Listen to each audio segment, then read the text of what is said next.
Oh no! मैं इस dress में ज्यादा मोटी तो नहीं लग रही? नहीं नहीं ठीक है। सुने, मैंने कहा कि मैं इस ड्रेस में ज्यादा मोटी तो नहीं लग रही? नहीं मोटी तो नहीं लग रही, बिल्कुल भी नहीं। ओके,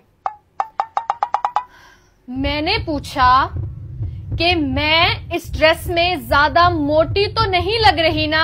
नहीं नहीं नहीं, मुझे तो बिल्कुल भी नहीं लग रही मोटी। सीरियसली? मैंने आपसे पूछा कि मैं इस ड्रेस में ज्यादा मोटी तो नहीं लग रही, आप आगे से कह रही है नहीं लग रही मोटी। तो और क्या कहना था? आपको कहना चाहिए कि तुम मोटी हो कहाँ जो मोटी लगोगी। इसका मतलब आपको लगता है कि मैं मोटी हूँ? यार मैंने जाना ही नहीं, आप खुद जाए।